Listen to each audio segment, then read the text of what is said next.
What would Mr. 69 do if someone threatened his wife and kids? And is Gunnar Henderson going to get a contract extension or is he on the way out? All that and more on this edition of Closers.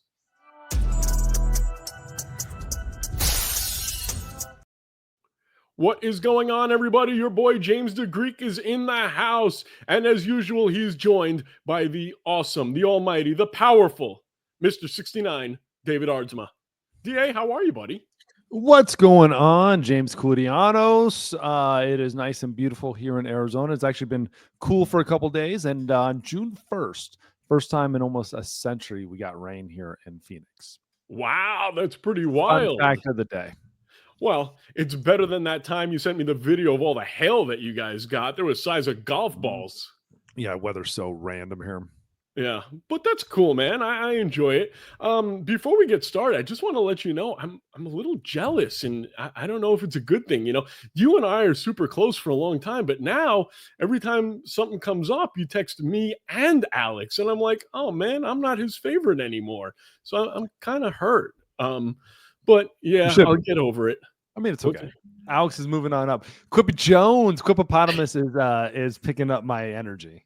Yeah, that's good. You're throwing out negative vibes. We're bringing in positive. Yeah, well, if people keep pissing me off, believe me, there's going to be a lot more negative. Before we get started, though, I want to let everybody know that J&J Sports Cards, or at least one of the J's, is trying to find a very rare baseball card. I have decided that I want to collect every single David Ardsma baseball card that was ever made, and I am looking for your, what was it, Cracker Jack card, but it's a blue Cracker Jack card, and I've only found one, but it's a perfect PSA 10, and for the money they're asking for it, like I said, I definitely, your parents wouldn't pay that for your baseball card. They paid for some of my college education. They don't want to waste any money on my baseball cards. So if you have that very rare blue David Ardsma card, please let me know. Message us. And while you're messaging us, feel free to like, subscribe, and comment on any of the bullshit that we talk about. With all that being said, I want to start today talking about Mr. Lance McCullers and the drama that has been going on in his life. David, you know this story. Lance McCullers was on social media and people were threatening him, threatening his wife, threatening his kids. And it's kind of unfair. Actually, it's very unfair because, yeah, you want to be at the ballpark and pretend that you're Andrea Ardsma and yell at some goofball that's in the bullpen and tell him he sucks. That's one thing. But threatening families are a totally different story. David, what was your response when you heard this? Well, Lance McCullers, let's go back to this. Obvious stud pitcher with the Houston Astros, was absolutely a key member of their World Series running teams and a lot of their great years. He has absolutely been dominant when he was healthy.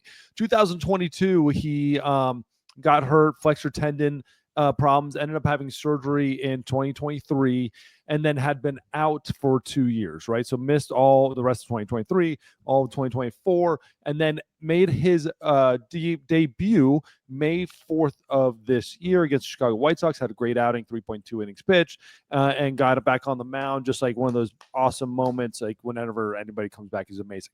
His next start, not so good. Lasted 0.1 innings pitch against the Cincinnati Reds. Gave up 7 earnings in that 0.1 of an inning, 3 walks, no strikeouts, no nothing. And so a lot of people decided on social media to attack him and to make it very extremely personal, threatening to kill his family basically online because they bet on the game and they lost. And at least I'm happy with that. There's been somewhat of a conclusion. They found out who this absolute douchebag is, this asshole is, and they're not going to press charges though. They're not going to go through stuff like that, which I completely believe they should. He admitted that he was drunk, he was angry, he was pissed, and just sent something off. He's overseas, so I don't even know what they could even do with that. But it is absolutely not right. It is absolutely not right. And there is a line between sports and your personal sports betting that those things should never cross. Don't include the athlete into your dumbass decisions. You know what? It's sports. He had a bad outing. At the same time, if you would have bet on the Reds, you would have been loving it and buying him champagne. But you bet on the Astros. He had a bad outing, second outing coming back from 2 years missing. I don't know what the hell you were betting on him for in the first place. But it is inappropriate. It is wrong on every single level. And there had been plenty of times where I got messages online about how horrible a player I am, how everybody deserves to die in my family because of my bad outing. And especially I noticed it as Twitter and as social media has progressed, it got progressively worse, and more of these keyboard warriors that are behind there trying to piss people off, rile people up, and thinking they're so tough. It wasn't as much when I first got on Instagram and Twitter, but it definitely picked up towards the end, towards my career, towards the end of my career. And I could only imagine what these people face now. I thought you weren't going to bring that up anymore. I apologize for cursing you out and telling you suck. Well, that was actually to my face, like over the phone. These people, I mean, there was a lot of messages. There was actually one when I believe I was out with the Mets that got really personal, and we found out that he was sending it to a bunch of players, and we gave it to MLB, and they got a hold of the guy, and I do believe the Mets, because he went for the owner too, Wilpon at the time, and I think it was Wilpon, right? And then they went after him, and then the Mets got involved and I believe pressed charges. So wait a minute. Yelling and threatening David Ardsma, not worth anything. Yelling, threatening Fred Wilpon, worth something. Yeah, I mean, again, rightfully so. Now, what you should have done, because this is a New York person, you should have sent me after him, because you know me. I'm a lunatic, and quite frankly, I have no fear of death. I just think it's so wrong. It is so wrong on every level. To me, here's my problem with this. And like, God, fantasy baseball, the amount of times like somebody would yell at the bullpen, like, you ruined my fantasy baseball game, like week or whatever. Like go F yourself. Like, I don't care. I care a lot more about the quality of my pitching, and yeah, it was bad. And I'm letting my team down, and I'm letting the Mariners down. I'm letting fans down. Don't give me that BS about your fantasy sports. And I heard that almost every week of my life once fantasy baseball got really going in it. But do you really think the athlete cares about your bet? Do you really think you need to, that's where you got to let it loose, and that's where you got to let that energy go, is towards the athlete? And I hate this one. I hate the bad beats thing. I hate all of the idea that the athlete is the problem with your gambling, or the bad beats. To me, that's a great win for somebody else. It's a bad beat for you, a great win for someone else if they bet the opposite of it. And I just keep your damn betting to yourself. Like, bitch about it with your friends who don't care. Bitch about it to your wife who doesn't give a crap. Go the water cooler talk that nobody wants to hear. But leave it out from the players. They don't give a shit. They do not care. And the only thing that's going to happen is something bad for you. So we're going to have to figure out where the line is, because, heckling, I think, is not a bad thing. When you're in the public eye, if you're Fun heckling. Fun. Yeah. Enjoyable heckling. It doesn't even need to be personal. Just fun. Make it enjoyable. Make me laugh. Make me like, that's good. Like, there's a lot of good ones out there. But here's the thing. There's still, I don't have to make you laugh. I can show that I'm pissed. Like, I remember one time I almost got tossed out of Shea Stadium because I was saying, hey, Butch Husky, you fat bastard, go catch a ball for once. And that's a little much. Okay, so I'm trying to find that line, because I don't think that's too bad. Now, if I said, Butch Husky, you fat bastard, catch the ball, or I'm going to find your wife and put her in a microwave, that's different. No, yeah. That's way different. That's going from like a 5 to a 11, right? But that's the whole thing with this whole Lance McCullers thing. So if this guy was a fan and he saw Lance McCullers warming up and he said, McCullers, you cost me 10 grand on that bet, you bum, I don't have a problem with that. That's just stupid. That's the same as, hey, McCullers, you suck. God, the amount of times I'd hear Ardsma, you suck. Like, okay, cool. Like, that's why you're your wife yelling and me at and your kids. Well, it's this. It's don't no profanity. So when you call it a fat bastard, profanity, like, done. Wait, where's the profanity in that? Bastard. It's bastard's when you're calling not me a fat bad bastard. Word.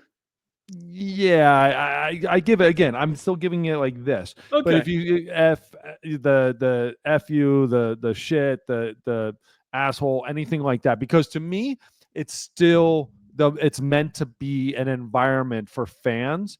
It's not about you. So when you bring in any sort of cursing, that's the line. Like you're done. If you Okay. bring in family, that's the line. You're done. And it doesn't have to be I need to kill you. It needs to be I see your wife over there. Like done, man. Like you're making it personal. If you want to go after me and tell me I suck, go for it. The best there are some incredible hecklers out there. Texas A&M. Oh Mhm. my God. I was on the mound and laughing. And that took me out of the game more than anybody told me I've sucked in my life.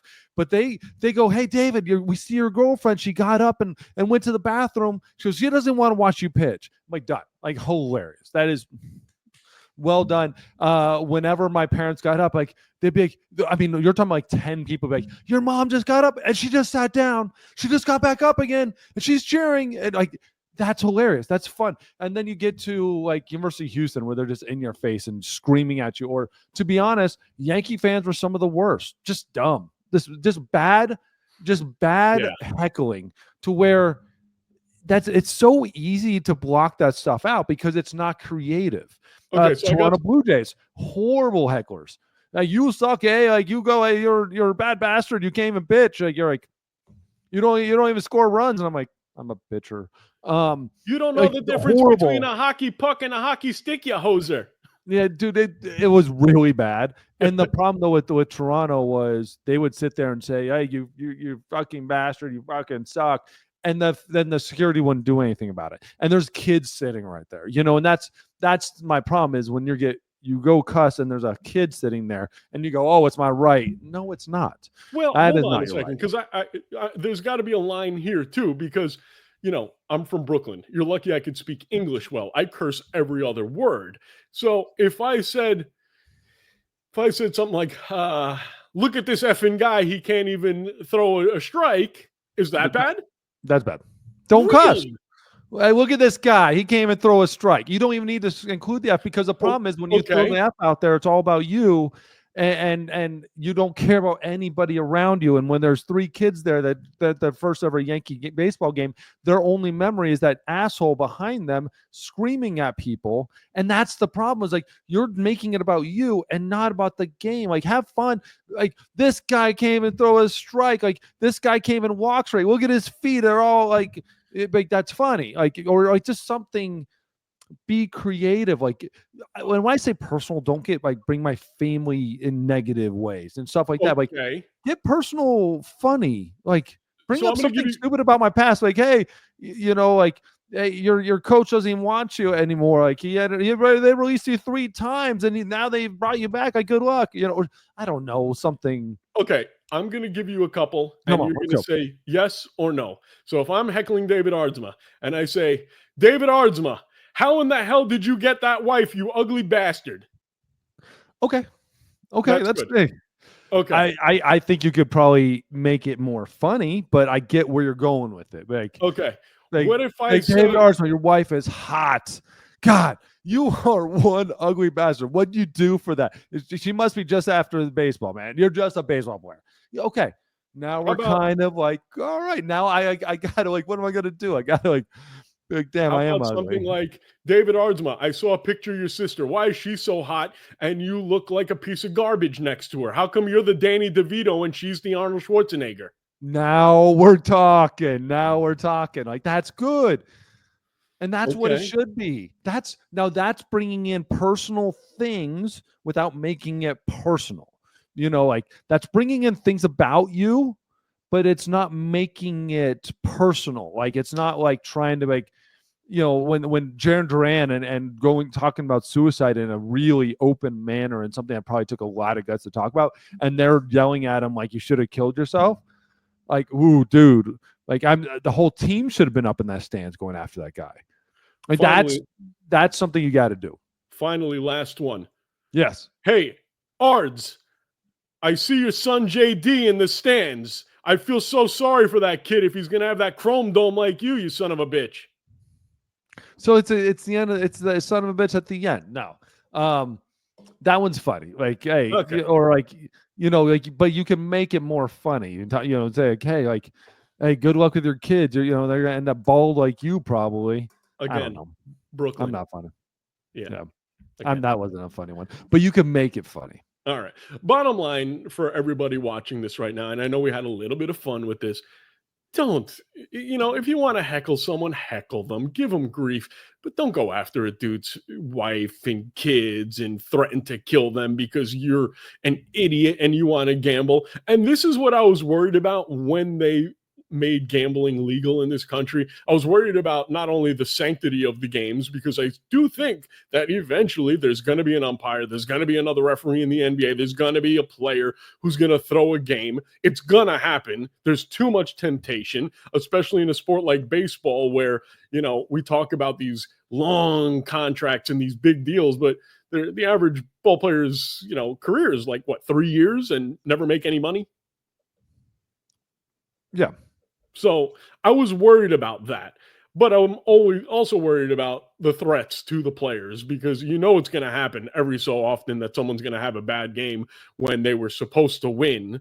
Like, for example, last night, would you curse out Edwin Diaz if he had a blown save against the Dodgers and curse the guy out and, tell him that he should die? No, absolutely not. The guy had a bad game. There were hundreds of people online doing it. Yeah, well, I guarantee you there are hundreds. So hundreds, if not thousands, of people messaging him saying that exact thing. Yeah. So it's so ridiculous. What I'm trying to say is nobody should go online and be an internet tough guy and threaten players' lives, unless you're talking about Lenny Dykstra, and then it's totally fine. All right, let's move on to the next topic, because I had to get Lenny in there and Death at some point. There was a report last week from John Heyman that prior to the season, the Orioles went out and tried to get Gunnar Henderson a nice little contract extension. What are your immediate thoughts? And first of all, would you, in your second, third, or fourth year, have taken a contract extension? Yes. Because I'm sorry. No. Yes. You would have. Yeah. Dude, you can't say you say if you're Gunnar Henderson is how you got to start that. Well, no, because it's actually interesting. Now, I'm not talking about the kind of money that Gunnar is going to get, but you are a first round pick.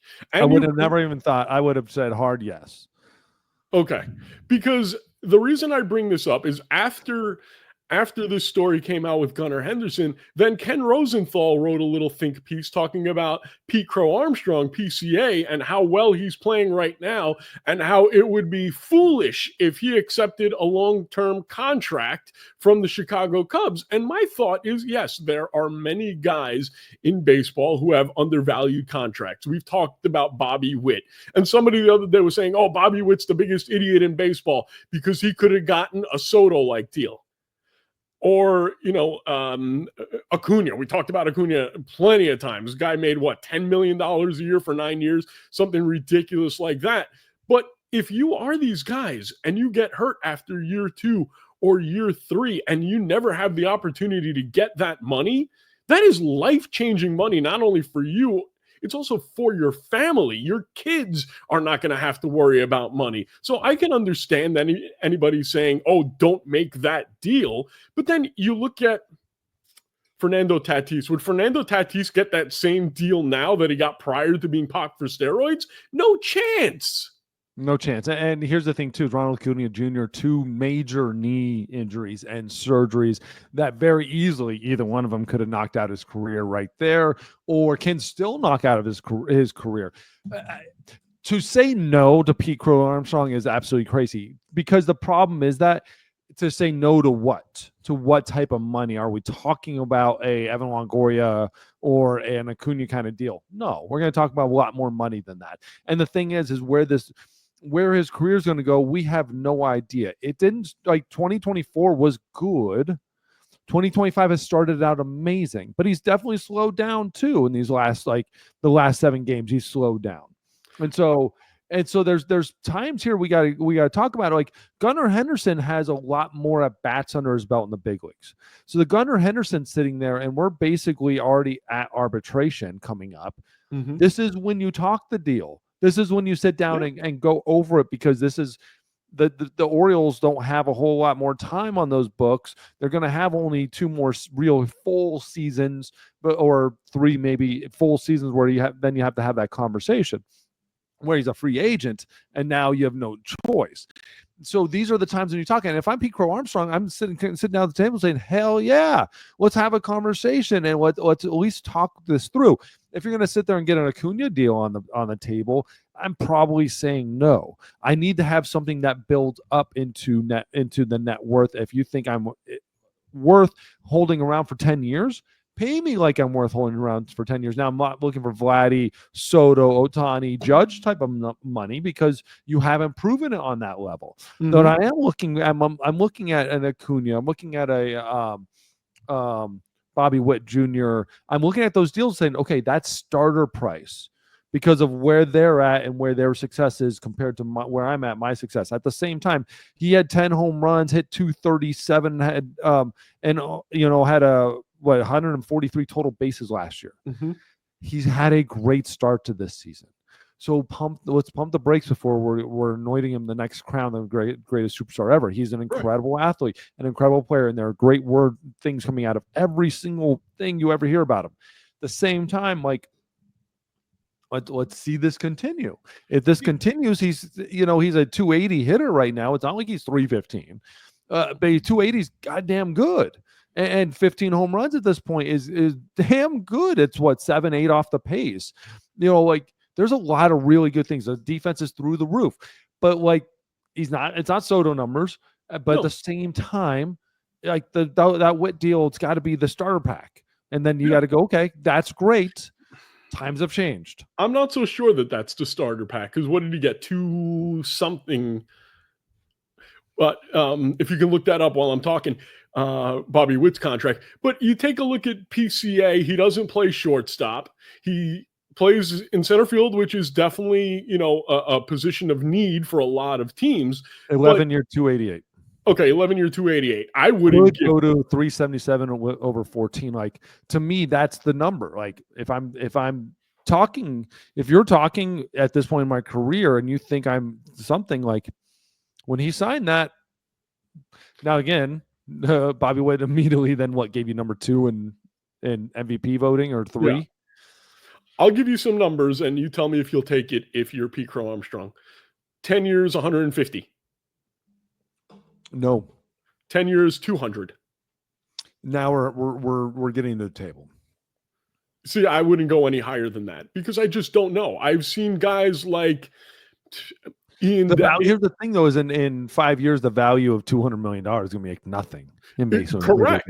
And that's where I got to find the balance. And so 10 years, 200, I don't think gets him to the table, because if I'm him and his agent, go, okay, dude, that's like, guys are, for what you're doing right now, are getting paid 40 a year. 50, 50 is not going to be a crazy number, in 5 years. But there's no track record. All right. So for Gunnar, if I say, Gunnar, I'm going to give you 10 years, 250. He's going to say, hell no. He's going to laugh at that. If I'm Gunnar Henderson, I'm laughing at that deal. 10 years. I've got to wait 3 years. I'm going to have $600 million on the table. Yeah, if you can stay healthy and keep doing what you're doing. But the thing is, the arbitration for him is going to be basically 20 to 25, $30 million. He's going to be making more money in arbitration than what that contract would even be. There's no doubt. I'm not. So why would you, if you're just into arbitration and you're going to get 25 a year? Because I remember guys like Ian Desmond. I remember guys like Pete Alonso, who got an offer, turned it down, and now can't sniff $150 million. He turned it down. Remember Michael Conforto was offered $100 million? Yeah, these still aren't. These guys never. Alonso's the only one that even came close to the type of athlete and player that these guys are. Conforto was never even close. Conforto was still, when offered, potential. Okay, you're good. Right, you could be great. Gunnar's great. Gunnar already did it. Like, he's there. And so you're asking him to take less money than he's going to get in arbitration. That's the thing. He could sit in arbitration for 2 years and make more money than that contract you just offered. His money is going to go down. So that's the problem, is you're not going to take a pay decrease when you actually go sign an extension than what you're getting in arbitration, which is, hey, what are you worth against the competition at the same age and same level? He's going to go down. All right, let's pivot a little bit because we're not going to be able to speculate on what number they want forever. I do want to discuss the fact that basically the Orioles went around and told everybody, hey, we're sellers. We're going to be sellers at the deadline if this doesn't improve. That actually came out last week, which I'm surprised. Now, if you are the Orioles, I know you're going to say no, but if you're the Orioles and you've tried to lock up Gunnar long-term and he has no interest, and he basically, and I don't know, I'm speculating, if he said, no, I'm just going to wait until free agency, knowing that you have a lot of time left with him and people will give you a Juan Soto-like haul. Let's say you can go to a team like the Pirates and they're going to give you Skeens plus. Are you looking to trade him knowing that there's a very good chance that I'm not going to be able to sign this guy long-term and I'm going to lose him and I can get a lot for him right now? No. I think the problem at saying, yes, we're sellers, I think sellers to them means take our any fat contract, any old guy off our books. They don't have any. Exactly. Well, so the only guy that I think Cedric Mullins being hurt is probably the worst thing that ever happened to them, because that was probably the only guy that they would be possibly selling. I think when you look at that Charlie Morton, but no one's going to want. I mean, he's been pitching better lately. I think when you look at that bullpen, it might be Felix Bautista, Sir Anthony Dominguez. When you're looking at the lineup, maybe a Ryan O'Hearn, something like that. That's who they're talking about selling, or like a Dylan Carlson. They're talking about selling those guys. They're not talking about selling Gunnar Henderson. Don't get me wrong, and I'm the first one to ever say this. You listen to every goddamn offer. There's nobody saying Paul Skeens and O'Neal Cruz is not trade. Like, they're not going to trade him. The dumbest thing ever. That just makes, you just wrapped Paul Skeens in a nice little warm blanket. You're going to be with the worst organization forever. Yeah. Awesome. That probably makes him really happy. What you do, you say, hey, we're listening to everything. But dude, like, if you're coming for Gunnar Henderson, you better give me that deal. That deal, that Soto deal, I'm listening to every single one of those deals, 100%. But this team, what they should be doing is turning around and not rebuilding. You reload. Yeah. You go out there right now and you get those guys for the next 2 years. You get the dudes that are going to turn this thing around. And you say, okay, like, we might not win the East this year, but we have a chance to win the wild card. And if we have the type of team we want, who gives a shit? Because to me, this team is so good on so many levels that if they got the right players in there and they were able to squeak into the playoffs, that's the team I'm circling, saying, I do not want to play this team.